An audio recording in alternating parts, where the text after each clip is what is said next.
the video, we saw you riding a motorcycle. That's not a crime in Africa. Not at all. If you follow the rest of what I'm going to say, you'll feel good at it.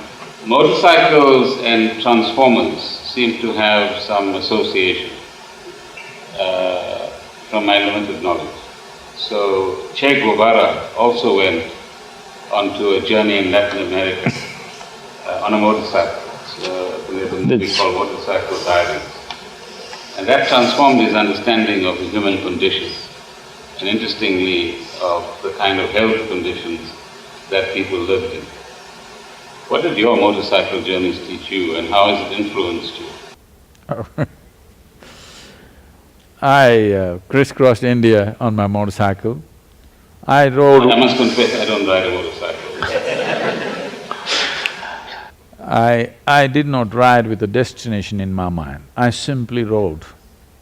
Because at that time for me, it's very difficult to explain this to you because let me put it as succinctly as possible. As I paid attention to the world around myself, for me the most striking aspect of creation was the geometry of creation.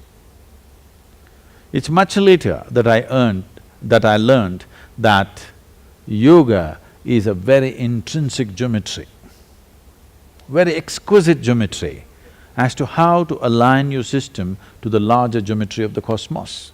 This is something that came to me later. But right from my childhood, if I looked at a tree, I looked at the million forms of geometry first. That is what dazzled me, before I could even grasp the color and the other aesthetic aspect of it. If I look at a human being, if I just see them, how they sit and stand, I can easily tell them in next 10 years what problems will they have, how will they live, what will be the state of their body, what will be the state of their mind, simply looking at the geometry of their system. The entire universe is just perfection of geometry. For example, there is a solar system in which we exist. Because planet is maintaining a certain geometry of movement, we are on. Suppose planet Earth decides to meander a bit, go for a picnic and come back. Well, it won't come back. It's because the precision of geometry is all the time on, universe is on. Similarly, in our own bodies, the geometry is in a certain way, so it's functioning. A misaligned geometry means you're going towards… perfection of geometry means a machine lasts for the longest period of time. So for me, the terrain of India just grabbed me like that. For me, just the thing is to look at that little outcrop, that rock, that one bent something, you know. It is like, in my mind, there are hundreds and hundreds of hours of video that even today I can play back. It's like that for me, because I very judiciously saw that I don't get educated, to the shock of my highly educated father. Right from the day you're born, everybody is trying to teach you something that's not worked for them.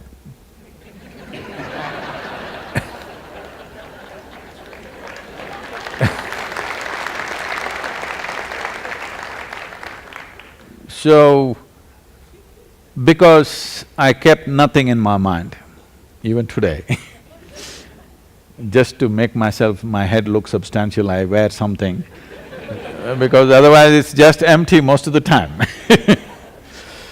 So I just grabbed the visual images, the geometry of the terrain, how a rock is sitting, how a small pebble is sitting, how a grasshopper is sitting. Even today it runs in my mind.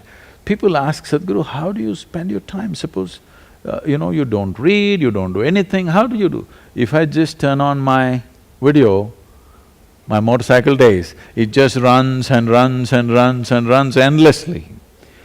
There were times, you won't believe this, because this became such a…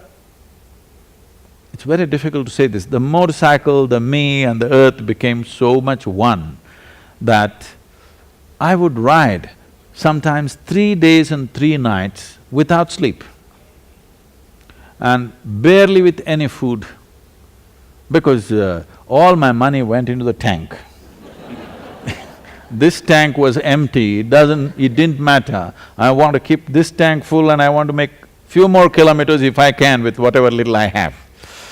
So I crisscrossed India.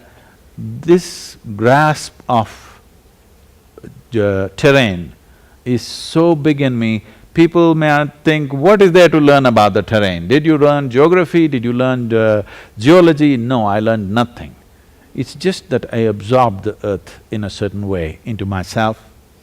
And of course the people, I never ever stayed in a hotel.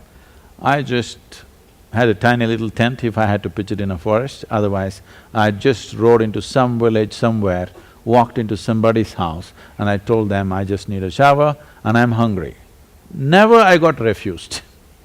Always they welcomed me, I had my shower, ate well, sometimes they allowed me to sleep there. Many times I never asked their names, they never asked what's my name. I just rode on the next day morning. So there was an incredible connect with the people. I didn't have to know people to make them a part of my life. I did not have to own the land to make it mine. I did not have to own anything to make it mine. I think that's the biggest lesson that came to me with my motorcycling, that I did not have to possess anything to make it mine. I've already made all of you mine. You may not give me permission, I don't care, I've made it mine, that's all. And because of this, my life is constantly exuberant and phenomenally rich, because I've not seen one human being who is not very, very deeply involved with me. I involve them, whether they involve or not. It's a good starting point. But today's world